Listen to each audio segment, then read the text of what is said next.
Hello friends, and welcome back. The World Bank Board of Executive Directors has approved a revised strategy to aid the people of Afghanistan. Known as Approach 3.0, this plan will utilize funds from the International Development Association in the form of grants to United Nations agencies and other global organizations. These funds will be directed towards maintaining essential services across the nation, with a special focus on initiatives that empower women. Crucially, the allocation of these funds will be independent of the interim Taliban administration, ensuring that the support reaches those in need without interference. This adjusted approach reflects a commitment to humanitarian assistance for Afghanistan while navigating the complex political landscape of the region. Part of the World Bank assistance, and at the request of the 3 neighboring countries participating in the project, the Central Asia-South Asia Electricity Transmission and Trade Project, known as CASA 1000 in Afghanistan, will be resumed soon. Now let's get in the details of the CASA 1000 project, which is a fundamental and vital project for Afghanistan's economy and progress. What is CASA 1000? The Central Asia-South Asia Electricity Transmission and Trade Project, CASA 1000, is a $1.2 billion regional power project designed to bring the benefits of interconnectivity to 4 countries: Kyrgyz Republic, Tajikistan, Afghanistan, and Pakistan. The project will contribute to fighting climate change by providing opportunities for development and use of clean, renewable hydropower. It will help develop the energy sector in all 4 countries, while providing better and more sustainable access to energy for people and businesses. The project was approved by the World Bank Board in March 2014 with financing from the International Development Association. What is the current status of the CASA 1000 project in Afghanistan and other participating countries?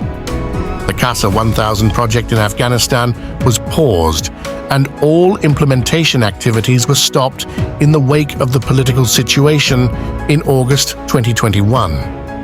Before the project was paused, about 18% of the towers for the Afghanistan portion of the CASA transmission line had been erected, and about 95% of the materials and equipment needed to complete the project in the country had been supplied.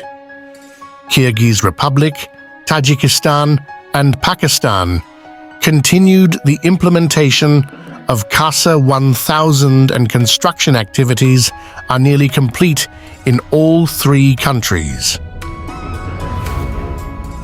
Why is it important to resume CASA 1000 in Afghanistan? The completion of the Afghanistan portion is critical, as it is the key interlinking country for the CASA 1000 transmission line. The work in the 3 other countries is nearly complete, and they have started to repay loans to the World Bank and other financiers. If the CASA 1000 project is not completed and operationalized, there will be significant economic and financial losses for the Kyrgyz Republic, Pakistan, and Tajikistan, most notably a $1 billion worth of stranded assets. What options have been explored to resume CASA 1000 activities in Afghanistan? CASA countries have explored options to bring in private financing to cover the costs of completing project activities in Afghanistan.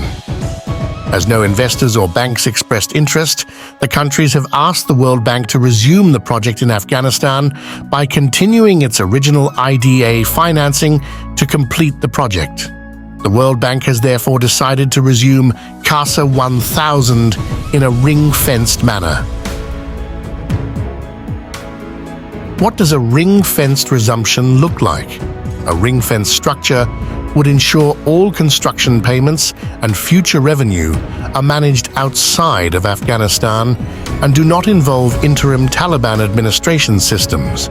It will also strengthen the existing implementation arrangements agreed at the time of project approval in 2014. These arrangements include the use of international consultants to supervise progress, compliance with the World Bank's environmental and social safeguards, and using third-party monitoring to verify progress and certify contractor invoices. The ring-fenced resumption will be in 2 phases: construction, expected to take 3 years, and operations after that. In both phases, all payments will remain off-budget, outside of Taliban administration control, and offshore. The construction phase will use existing contractual arrangements with firms paid outside of Afghanistan using existing International Development Association or IDA 16 financing. The existing $110 million in uncommitted balance in the project that was paused in 2021 will be used to resume the project. No new IDA resources are proposed or anticipated for the completion of project activities in Afghanistan. During the project construction phase, the World Bank will make payments directly to the offshore accounts of international contractors and consultants based on verification of invoices by the Independent Monitoring Agency. For the operations phase, offshore account bank Abu Dhabi arrangements are in place to ensure that payments and revenue are ring-fenced offshore as per commercial contractual agreements with requirements for no objection for use for specified purposes, including purchase of electricity from Tajikistan and Kyrgyz Republic under the CASA 1000 and other existing power purchase agreements. Since August 2021, the World Bank Group has been providing support through Afghanistan Resilience Trust Fund, RTF, financing. Over $1.5 billion of RTF funds have been channeled through partners on the ground, benefiting more than 25 million Afghans nationwide. These resources initially aided Afghanistan's humanitarian needs and for the past 2 years have supported critical basic services such as food, water, health, education, and jobs. The International Development Association funds are being made available now at the request of the RRTF donors to complement RRTF and sustain the results RRTF funds have supported to date.